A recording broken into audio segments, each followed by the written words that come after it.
So season 4 of MLB The Show 23 Diamond Dynasty is 1 week in, and I have completed Team Affinity. Of course, every season that's the first thing I do is complete Team Affinity. And I actually did it yesterday. So it took me around 6 days. I definitely had less time because I'm back at school now and I'm not at home, so I definitely have less time. But regardless, doing it this quickly is very efficient. So today, as always, going to be Holy English. I'm gonna be giving you guys my best advice and tips on how to complete Team Affinity very quickly in season 4. So if we go into one of the programs, this is how I do Team Affinity. So every season we have a bunch of different tasks. We have moments, team build missions where you can just tally PXP with players on certain teams, captain stat missions, class 6 missions, boss missions, mini seasons, exchanges, collection. This doesn't really count to anything. The showdown, and then a conquest map. So basically, doing everything will definitely get you all the way through, but there's an efficient order. There's a way where you want to do stuff in a specific order that'll make it go by so much quicker, which is what is the purpose of this video. So I'm going to be telling you guys the order in which I do things for Team Affinity that makes it go a lot faster than it normally would be. So the first thing you're going to want to do for all 6 divisions are the moments. You're going to want to do every single moment. So if you come into AL East here, you do all 5 of these moments, and they're each 1,500 a pop. That gets you to 7,500 points, which gets you your first card, which is a classic. So you want to do all the moments first. Get that out of the way. After you do the moments, you're going to want to start doing the showdowns, and make sure you're not doing anything else. Do exactly what I'm telling you to do and in the order. So after you do the moments, or you could do the showdown before the moments, but do the showdown and the moments first. The showdown is a lot easier, like so much easier than it has in the past. They made showdowns a lot easier. They definitely nerfed them. But complete the showdown, draft a team, complete the boss missions, and get 20,000 points in each Team Affinity division. So if you do the East Showdown, you're going to be getting 20,000 points in the AL East and the NL East. Central, same thing with the West, and it works the same way for Conquest. But so you've done all your moments, you've done all of your showdowns. Every division you'll be at 27,500, which gives you 2 cards and really close to a third. Now that you are done with the moments and the showdowns, the reason why you want to do those first is because you don't have to use your own team to do those. And the reason why you want to do those first is so that you can do everything you need, or you can do every task that you don't need players, because you want to be getting the players ahead of time before you start doing the other task where you need players, so you can use the players to complete the missions.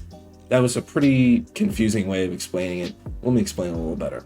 So if you do the moments and the showdown, you get to 27,500, which gives you an AL East captain, and it gives you a classics. There are missions with these cards. So for example, let's say in the classics pack, you pick Oswaldo Cabrera, this 94 overall, you pick him, you have him. Then if you go to the classics PXP missions, if you get 150 PXP with Oswaldo Cabrera, you get 3,500 points in the program. You do the same thing for the captain. Let's say you pick Mike Mussina, go to the captain stat missions. If you get 12 strikeouts with Mussina, you get another 3,500.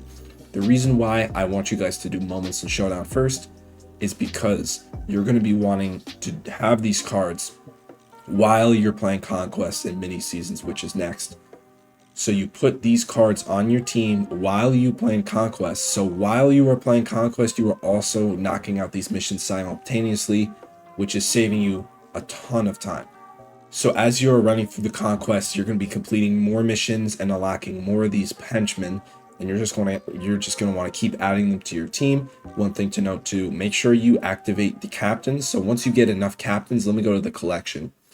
There are the Team Affinity Season 4 captains. So once you collect 15, you get a pitching captain, Tom Henke, and a hitting captain, Jazz Chisholm. Put Jazz in the 9-hole. Never pitch with Henke because they don't give you any progress. But put them on your team, and you shouldn't really care about what you do with them. Just activate their captain boost, because, this Jazz Chisholm, once you get a bunch of these players, you're going to be getting a big boost. Same thing with Tom Henke. So when you're doing Conquest, you want to have those captains activated. But most importantly, you're going to want to make sure that you're using these henchmen and the bosses, if you get to the bosses, while you're playing Conquest. So you're done with Conquest and you finished a bunch of the missions. So you'll probably be at around 70 to 80 around here, about halfway for every single division. Once you've completed all the Conquest maps, which does take a little time because you have to play a bunch of games. But regardless, you're about halfway through every division. Here's where the grind gets a lot more, I don't want to say challenging, but just tedious. So at this point, you've done pretty much everything except mini seasons and exchanges and stuff and like PXP missions. What you want to do is the exact same thing that I just said with Conquest, but in mini seasons. So use your captains, activate the boosts, put Jess Chisholm in the 9-hole, but keep putting cards, these captain cards and these classic cards that you haven't completed the missions with in your team. Complete the missions while you're playing mini seasons. So you're doing 2 birds with 1 stone, because in mini seasons you're going to be getting these vouchers, which I'll show you in a little. But another thing too, with these bosses, after you finish the PXP missions, keep them on your team. Just put them in spots where you don't have any of the henchmen, because these have more PXP missions. The boss repeatable with AL East bosses. So like, let's say you got Jim Palmer and you already did this mission for 500 PXP. Keep using him because you could repeatably get this 5,000 Team Affinity points with it. So I did 3 mini season runs, I'm pretty sure.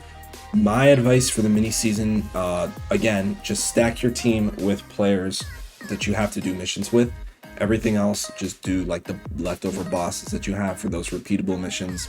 What I've been doing is I have been doing 15 wins, quitting the rest, and obviously at the end you want to make sure that you make the playoffs. So if you're at like game 27 after you quit a bunch and you think that there's a chance you could miss the playoffs, you can just win 1 more game to be safe. I want to point that out. Going 15 and 13, every time I've done it I've made the playoffs, but I could see a scenario where I don't want to risk it and I win a game. I've done that before. So win 15 games. That alone will get you 3 vouchers. Quit the rest of the games. You'll make the playoffs, which will be another voucher. So you're at 4 vouchers, and then win the championship, which will be 2 vouchers for making the championship, 3 for winning it, and then another voucher for another 5 wins. So that in total is going to be 10 vouchers for 21 mini season games. So I mean, that's a really good ratio. You're playing 21 mini seasons games, which typically takes about 4 to 5 hours, and you're getting 10 vouchers. So you're basically getting 2 vouchers an hour. So yeah, basically once you complete the Moments, Showdown, and Conquest, you're just going to want to keep doing mini seasons. Shouldn't take you more than 3 mini seasons. If you need to do more stuff, you can do team build missions, like just these, if you have any leftovers that you need a little progress left. You can also do some exchanges. I wouldn't recommend it. I don't ever do them, but you can if you want. Don't spend stubs, just use guys who you have sitting in your inventory. But yeah, I mean, that's pretty much it. I hope this helps. So yeah, that's going to be it for this video. If you guys are new here, follow me on all my social medias, Instagram, Twitter, TikTok, but most importantly, make sure you subscribe right here on YouTube. So yeah, we got a big day tomorrow on content, so be on the lookout for that as well. So yeah, see you guys in the next one. Peace.